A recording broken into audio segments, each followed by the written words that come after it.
Thermodynamics involves enthalpy changes and changes in order and disorder. A spontaneous process is one that occurs without outside intervention. In other words, a spontaneous process, we just set it up and take our hands away and off it goes. We don't have to push it in any way. Spontaneous processes tend to be exothermic. That is, they tend to have negative enthalpy changes, and they tend to result in decreased order. In other words, spontaneous processes not only tend to give off energy, they also tend to increase the amount of chaos. That is, decrease the amount of order. The term that is preferred by the College Board for spontaneous processes is thermodynamically favorable processes. That's probably an association that you need to make. Thermodynamically favorable. A reversible process is one in which you undo exactly what you did and you've got what you started with. Both the system and the surroundings go back to their original states. For example, changes of state are reversible processes.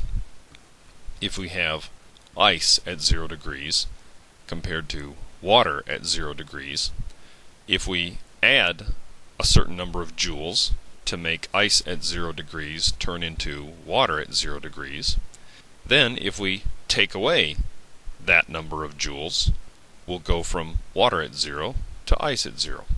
So a change of state is a reversible process. An irreversible process, on the other hand, is one where getting back what you started with requires more than just an undo.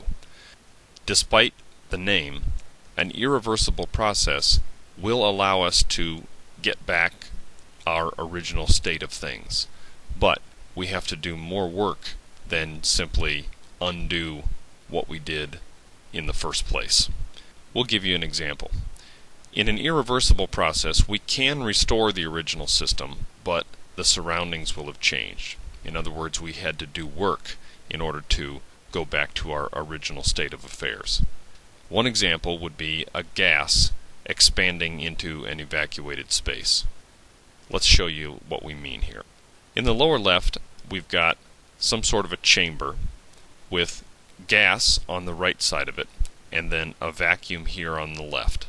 In between, we have a barrier that we're able to move, and then on the far left, we have a piston that we can push in or pull out as we need to. If we lift that partition up, of course what will happen is the gas will expand into the entire space. And if we then simply put that barrier back down, we will definitely not have what we started with, because we'll have gas on both sides rather than the vacuum on the left and the gas on the right. What we need to do here is we need to do a little work. We need to apply a force through a distance and then push that partition down, and then we can pull the piston back out, and now you can see that we have again what we started with, but it required more than simply undoing what we did in the first place. So this is an irreversible process. A couple of points to note.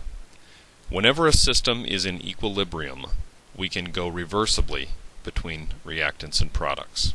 You want to try to associate those two terms, equilibrium and reversible.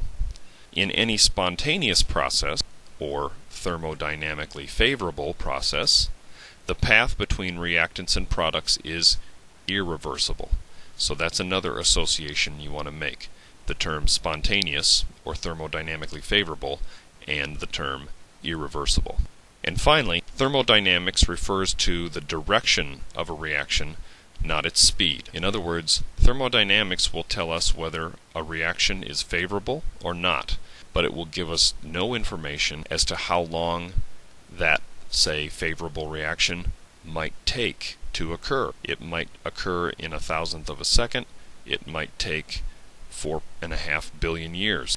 Thermodynamics refers to the direction of a reaction, not its speed.